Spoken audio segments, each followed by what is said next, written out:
És a mitjanit a Barcelona. Puc veure com passa el vent. La Galería Ingeniosos quiere llamar la atención sobre el hecho de que los pueblos indígenas no son sociedades atrasadas, ni primitivas, ni de la edad de piedra, y que de hecho su modo de vida y el entorno natural en el que viven requiere de una adaptación al medio que ya nos gustaría a muchos de nosotros, ¿no? Y requiere el desarrollo de habilidades que en el resto del mundo serían impensables. Entonces queremos llamar la atención a ese aspecto poco conocido de sus vidas, que es el de la innovación, el de la ingenuidad, el de poder responder con soluciones ingeniosas a los desafíos de su vida diaria. És a mitjanit a Barcelona.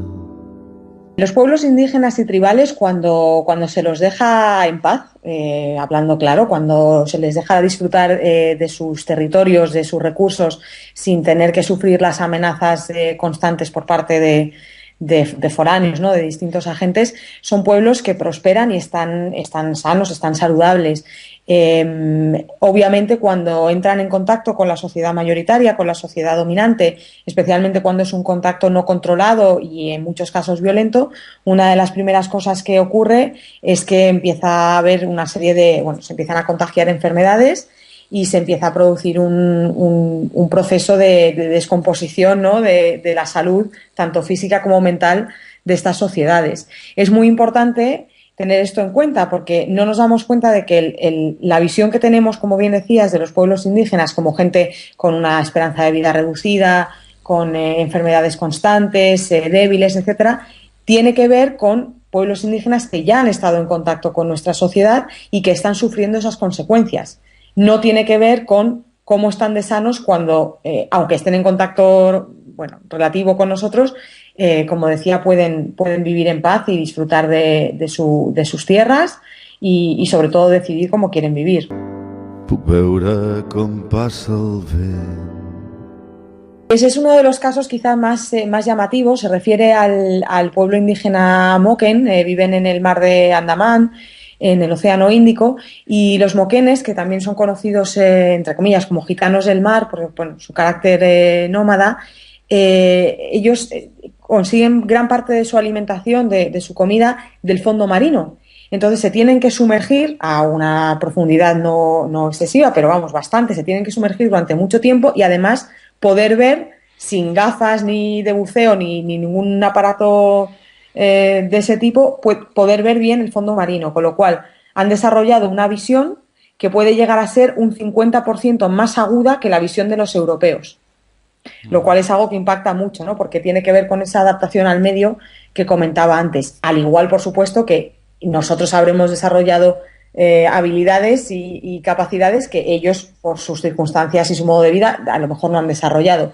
Pero es importante eso, recordar que no es que nosotros tengamos habilidades mejores y ellos peores, ni viceversa, son distintas y en algunos casos pues son, en todos los casos están más adaptados al medio en el que a cada uno de nosotros nos toca vivir. Un somni dolç aquesta nit. Obviamente conocen muy bien el comportamiento del mar y obviamente un tsunami como el de 2004 no es un evento único en la historia, probablemente hayan visto sucesos similares. Entonces, cuando ellos vieron retroceder el mar, cuando ellos vieron lo que estaba ocurriendo momentos antes de que llegara la ola del tsunami, lo que hicieron los ancianos de la tribu fue llevarse a toda la comunidad y también a los turistas que estaban en la zona a un punto elevado de la zona para poder ponerlos a salvo. Esto es una sabiduría acumulada a lo largo de milenios, como decía, que es impagable, que ojalá la hubiéramos tenido todos para en ese momento poder salvar muchísimas más vidas de las que se salvaron, ¿no? Y desde luego desde Survival siempre lo ponemos como un ejemplo bastante paradigmático de cómo nos podemos beneficiar como humanidad de algunos de los conocimientos y algunas de las cosas que los pueblos indígenas y tribales saben y nosotros no.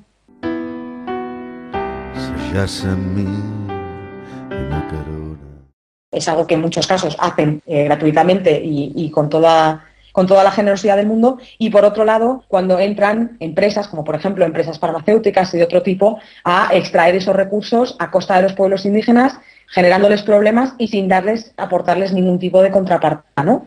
De hecho, ya ha habido algún caso en Sudáfrica, si no recuerdo mal, por el uso por parte de las farmacéuticas de una planta de ajuria que se utiliza ahora en la industria de la cosmética como adelgazante, y ha habido un caso de reconocimiento de propiedad intelectual a los pueblos indígenas de la región de donde se extrae esta planta, bueno, pues para reconocer que son ellos los que conocían sus propiedades y que tienen el derecho a recibir bueno, pues los beneficios que se puedan obtener. Entonces, sí, es un equilibrio que tenemos que encontrar, pero que desde luego no podemos desaprovechar todo ese conocimiento y toda esa sabiduría acumulada. De hecho, una de las sustancias que se utilizan con más frecuencia en la medicina occidental, específicamente en operaciones de corazón abierto, por ejemplo, es un derivado del curare, que es un veneno descubierto y usado por los indígenas amazónicos como relajante muscular. Entonces, bueno, son muchos ejemplos y es importante tenerlos en cuenta para desbancar esos mitos de los que hablábamos al principio de pueblos indígenas como atrasados o de la edad de piedra, que solo tienen que aprender de nosotros y nada que enseñarnos. El teu record en el meu llit. Bueno, nosotros con los ánimos siempre por las nubes y con la moral por las nubes, porque de otra forma no se puede seguir en el día a día. Es cierto que nos llegan muchas malas noticias, desgraciadamente, pero también es cierto que se consiguen avances. Y se consiguen avances, bueno, a veces pequeños, por así decir, pero a veces muy, muy importantes. A veces avances que realmente marcan un antes y un después en el respeto a los derechos indígenas, en el reconocimiento a sus derechos de propiedad, de autodeterminación, etcétera, etcétera. Son esas cosas las que nos ayudan a seguir adelante y saber y creer verdaderamente que existe la posibilidad de un futuro mejor y de un mundo donde se respeten los derechos de estos pueblos a vivir como ellos decidan y a decidir su propio futuro al margen de proyectos ajenos de desarrollo o de progreso, como bien decías, entre comillas siempre, que les intentan imponer desde fuera. Entonces, bueno, lo importante es tomar conciencia, aprovechar este día 9 de agosto, Día Internacional de los Pueblos Indígenas, para hablar de su situación en positivo y en negativo. Y cuando es en negativo, sobre todo, animar a la gente a que se una a la causa, a que ponga su granito de arena y sobre todo también animar a los oyentes a entrar en nuestra página web y no solo quedarse con las estupendas galerías de imágenes que tenemos, sino también, como decía, participar en nuestras acciones. És a mitjanit a Barcelona. Puc veure com passa el vent. Sento el gemec de les ones. I pels carrers no hi passa gent.